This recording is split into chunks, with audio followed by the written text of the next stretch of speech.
The NPC, only known to us as Esponsor, is in his room and he's trembling. He's trying to go to sleep, but he can't because all he can think about is today's sponsor, Unveil. And he's like, I should go to sleep, but I just can't help it. I need to talk about it. I feel the urge. It's such a good website. You can share your OCs. You can even write stories on there and build worlds that people can discover. Am I on Unveil? I'm a character that she's made. And then he continues to tremble. And he's like, what's wrong with me? Why do I think about these things that are out of my reach? But this isn't about me. This is about Unveil. People can comment on your characters and artwork. I wonder what people are saying about me. And he's like, God, I'm so sleep deprived. That's why I wear these sunglasses, to hide my dark circles. And then he lays back into his bed, trying to go to sleep. And the last words he says are, so go check out Unveil. It's a free website. Go on and share your characters with the community. And then finally, he falls asleep.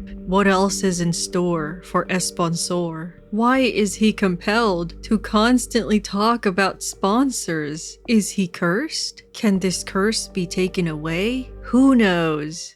Anyway, I want to talk about my D&D stories. Podcast? Audio only? No, too boring. So I'm doing Doodle D&D. Just don't expect too much from the art. So let's call the first one something like, maybe Harry Potter was a bad idea. J.K. Rowling sucks, and trans people deserve rights. Okay, I will start off with that. I wanted to play D&D after watching Dimension 20's Dungeons and Drag Queens. Me and my sister also watched Vox Machina together, and then we attempted to watch Campaign 1. Didn't work out, but she knew a little bit about D&D. And I wanted to fully pitch it to her because I really wanted to play so badly. I had not yet entered into the foray of solo roleplay, so I didn't know that I could play by myself. So I went to my sister and I was like, hey, let's finally play D&D,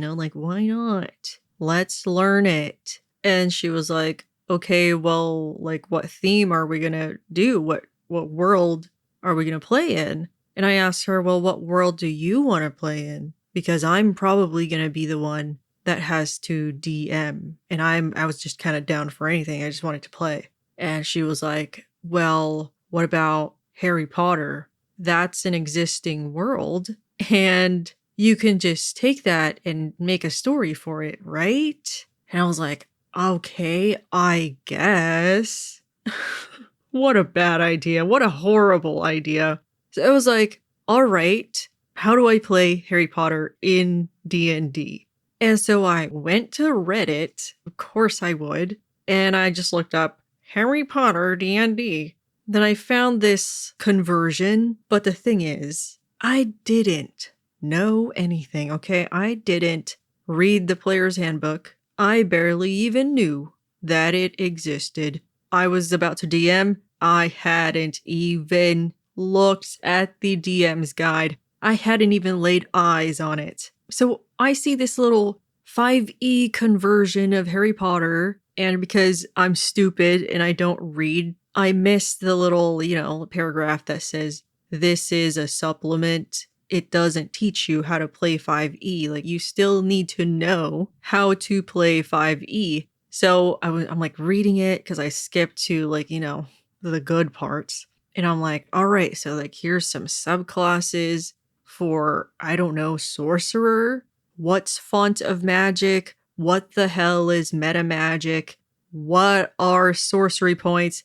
I have no idea. All I know is we're gonna I don't know, expecto patronum whatever, or Wingardium Leviosa something, right? I printed out some recipe cards for potion making. I printed them, I laminated them, I cut them. You would think that if I was spending so much effort into making these cards that I would have actually, read the entire supplement and caught the little bit that says, hey, you're still supposed to read the player's handbook. But no, I missed it. Somehow, I created session 1 and then we played it. it was a dumpster fire, all right? Like, it started out all right. And then I realized that I have no idea what I'm doing as a DM. I didn't know what railroading was, but let's just say I like very much railroaded my sister. One of her little classmates, I had his cat get corrupted by something, and then it runs into like the Forbidden Forest. And that's like the first like combat of session 1 is she has to go and follow him into the forest, and then they fight his corrupted cat. As they're fighting, she wants to have her owl pet thing fly away and grab like a professor. I was like, wait, what? What do you mean you're gonna tell a professor? You're not supposed to do that. This is Harry Potter. You're supposed to do things yourself and get yourself in trouble instead of telling the adults. You're not supposed to be responsible. And my sister was like, but you made me make a character, and that's like part of her personality is that she's responsible. Am I like not supposed to roleplay my character the way that she actually is? And I was just so deathly afraid of improvisation. Ooh, scary. I had like a meltdown. Like I like had a crash out moment. No, you can't tell Professor McGonagall about Bobby the cat getting corrupted in the Forbidden Forest. Like, what do you mean? That ruins all my plans. Anyway, she also doesn't know what she's doing. So she's like, oh my God, like, well, I'm sorry then. I don't do that, but I don't understand why I can't do that. I thought this game was supposed to be I can do anything I want. And I'm like, I don't know. Like, okay, maybe you can tell the professor and I could just do something about it. But like, we weren't having fun anymore. So we were like, okay, let's just stop. And then we cooled down. We're like, okay, what the hell happened? I apologize. I was like, I'm sorry. I realize now that I need to have the skill of improvisation. Like, I need to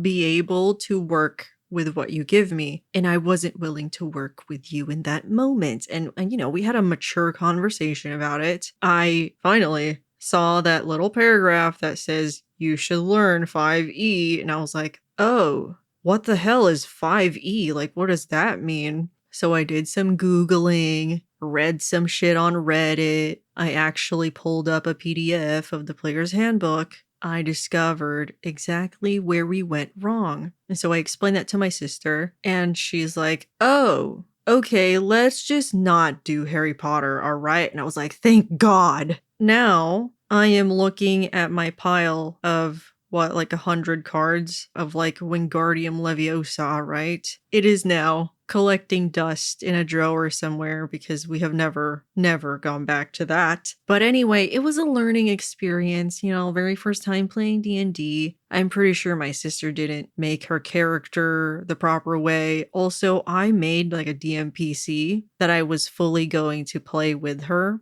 And I'm just really glad that we decided to scrap it. I think the most important thing that I learned from it was that Harry Potter sucks. The concept of wizarding schools, it really starts to fall apart once you take into consideration, like, why aren't the adults doing anything?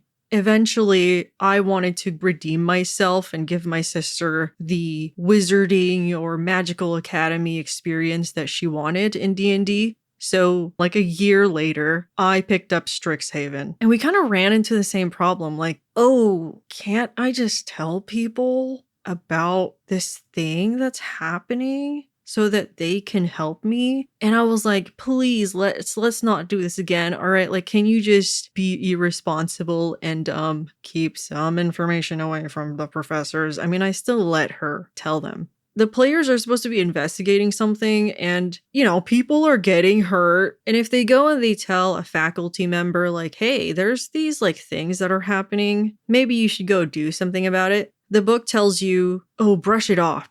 Like, oh, the staff member just like says like, huh, what are you talking about? That's not happening. And I just felt like I was gaslighting my sister. I have like that problem with magical academies. Anyway, so that was my first time playing D&D.